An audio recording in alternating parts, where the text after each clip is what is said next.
Right, well, first of all, thank you all for being here. I know that this is the very unfortunate talk slot the morning after the conference dinner, so this is much appreciated. Today I'm going to present this project that was part of my PhD, done together with my supervisor and Leiming from the Nanjing Institute. Oh, sorry.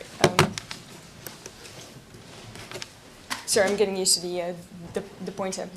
So first I'm going to give some information about the earliest eukaryotic microfossils, talk about the Ruyang Group in northern China, a little bit about what kind of body plans we see recorded there, and what they tell us about the biodiversity in the Mesoproterozoic.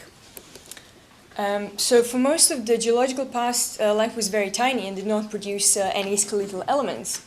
So in most of the Precambrian time, we are dealing with bacteria and protists preserved in various lithologies. They may be represented by sort of accretionary structures like microbialites. They may be permineralized as this first life, or they can be sort of organically preserved as extractable unicells and films. Oops. So one of the questions one of the topics that we are looking at is the early evolution of eukaryotes. So I'll focus on those today, and those are the more complex organisms like animals, plants, fungi, protists, and so on that have a true nucleus. So what is the difference? Usually in the Archean times, we get to see a lot of these bacteria, either as filaments or sort of simple spheres, but then from Proterozoic onwards, eukaryotes really diversify, and we get these elaborate morphologies, including the first sort of segmented filaments, first ornamentation, and so on. It's worth noting, however, that there is sort of a time gap between the onset of eukaryotes and these sort of elaborate bottom forms of about 800 million years. And in that time, we're mostly dealing with unicellular organic wall microfossils, so I'll be focusing on those today. So how do we recognize eukaryotes in the fossil record? A lot of people have talked about that. One of the criteria is size. They're usually larger than 20 micron. This is a bit problematic, though, because some purple sulfur bacteria, for example, may grow up to much larger sizes, so size is just not enough.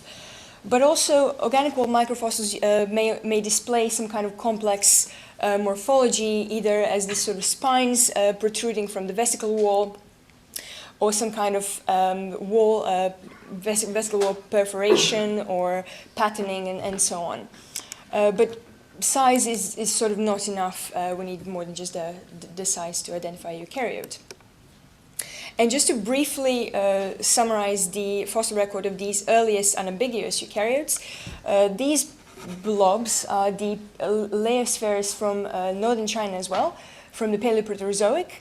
They don't have a lot of characters, so it's sort of difficult to say what they are, but they do have these very sort of large openings and quite large size. About 300 million years later on, we suddenly get this increase in diversity. We see the different protrusions, spines, internal bodies, and elaborate envelopes. So we'll be, and later on in Neoproterozoic, there are sort of subsequent evolution, there's a subsequent diversification of these organic wall microfossils, including the onset of biomineralization. And I think maybe people can talk about that more, but for now I'll be focusing on this first radiation. So our material comes from the Ruyang Group, exposed in the Shanxi province in northern China. We collected about specimens from the shales in about 52 levels through the Baikaoping and the Beidajian formations. And this group is sort of, it has alternation between shales and sandstones with dolomitic stromatolites at the top. And there's a lot of sort of desiccation cracks on bed surfaces, so we can assume that this was a sort of shallow water environment. And just last year, Ruyang Group was sort of constrained a bit better and pushed back in time to 1.7 to 1.4 billion years ago. And this is important because it means that all these sort of morphologies that we see at this time must have evolved sort of and diverse by this time.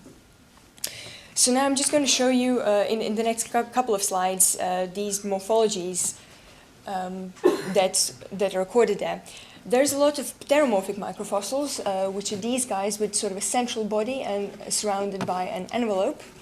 And these two species are very long-ranging forms extending back into the Neoproterozoic, and they're also globally distributed. This material also yielded a few new species. We call this genus Gigantosphaeridium because it's one of the largest unicellular fossils in the Mesoproterozoic. And it has a combo of processes and an external envelope. Whoops. Sorry, I just need to go back. I think yes. There's also a lot of microfossils with ornamentation, which is sort of these various spines protruding from the vesicle wall with diverse terminations, either as these sort of bulbous tips or tubular protrusions. And this is quite important because these are the first ornamented cells that we see in the rock record, so the first complex morphologies. And it's worth mentioning that even though it's quite rare in our material, we did record this taxon Trachehystricosphaera, which was usually known just from the end Mesoproterozoic and Neoproterozoic eras. Whoops. Around this time, we also see innovation in some kind of surface wall patterning, either as these sort of granules or the concentric ridges in Valeria. And some of these microfossils have large openings or secondary ones as well. As in most Proterozoic rocks, there is an abundance of filamentous forms, except in Ruyang, they're fairly uniform. Not much there, but they do have these sort of opening-like structures. The most abundant microfossils in Ruyang are Dictyosphaera and Schuosphaeridium, and they're essentially identical in morphology, except that Schuosphaeridium bears processes. And they have this sort of unique wall composed of a primary layer, then sort of reinforced by organic platelets. I'll skip this for a second.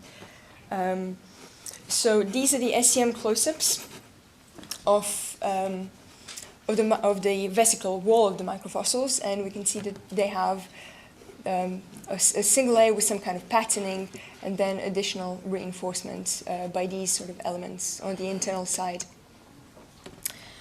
And in addition to the composite wall, there is also this other body plan innovation, which is some kind of envelope or membranous structure surrounding the fossil. So to sum up this part, in Ruyang we see quite a lot of disparity in forms, at least by sort of Proterozoic standards. And just to comment briefly, what do these morphologies tell us about what these things are? There are some main features that they share. Taxa like Schuosphaeridium or Simia may have absence or presence of ornamentation, envelopes, excisment openings, complex walls with perforation, and they're usually resistant to acetylosis. They survive intact, so we can extract them from the rock matrix. And we do see similar morphologies produced by a lot of modern-day protists when they're forming a cyst during their reproduction. So a lot of these Ruyang taxa probably represent the encysted stages of the early of the crown group eukaryotes. What do they tell us about the diversity in Mesoproterozoic? Well, we recorded 26 species belonging to 16 genera throughout the Ruyang group, and this diversity seems to be highest in the uppermost bicarping formation and in the sort of middle to the uppermost beta-Agić formation. This result doesn't seem to be affected by the size because this is sort of the distribution of the fossils. We have both tiny and large size microfossils co-occurring together throughout this succession. However, in the pauperate horizons, the diameter of microfossils rarely exceeds 60 micron. And not all these microfossils are distributed in the same amounts. As I mentioned earlier, Dictyosphaera and Schuosphaeridium are the most abundant components, which is also one of the reasons why they've been studied the most. They're sort of followed by other spheromorphs with some kind of innovative wall sculpture. And it's worth mentioning that acanthomorphs, that is fossils with spines or ornamentation, are also very abundant in the Ruyang group and quite diverse as well, which is striking considering that this is about 1 billion years before the main diversification of this ornamented Palaeonoflora in the Ediacaran. And some of these species also appear to be quite widespread as well. This is the paleocontinental reconstruction for about 1.5 billion years ago, taken from Sally Mertinen's group at University of Helsinki. And some of these fossils occur in other paleocontinents like Australia, Siberia, and Brazil. So I mapped some of these co-occurring assemblages onto this map, and it seems that they were quite widely distributed, both in low and high latitudes. And aside from being cosmopolitan, these species have quite long stratigraphic ranges, and I hope that there aren't many Phanerozoic biostratigraphy people in the audience, because they would be cringing quite a lot. I mean, some of these stratigraphic ranges extend up to 1 billion years. So it's a bit unhelpful to try and work on this. So these are some of the ranges. We've extended the range of Tracheohystricosphera of this little critter back into the Mesoproterozoic. And actually the only useful fossil here seems to be Tapania, which is restricted only to Mesoproterozoic, and it's also globally distributed. Right. Oh, actually, so I just wanted to say about this. I mean, you can always ask the question, well, what do these stratigraphic ranges actually tell us? And it's probably that if we see something sort of unchanged, if a certain body plan is unchanged for such a long time in the rock record, it must have been successful and sort of important for the organism. So the rate of evolution was a bit different back in the day. And in summary, we've recorded sort of quite high diversity of microfossils, at least by Proterozoic standards. There's a variety of morphologies, and a lot of these taxa are globally distributed and have ridiculously long stratigraphic ranges. Also, the morphologies here represent, they're very similar to cyst-forming living protists, and they probably represent some kind of encysted stages of these early eukaryotes. So these morphologies, in addition to their global distribution, tell us that evolution of these crown group eukaryotes probably happened by 1.7 to 1.4 billion years ago. And lastly, I would just like to thank all the people who gave me money, including VIA and NSF. And thank you all for coming to the first talk after the conference dinner.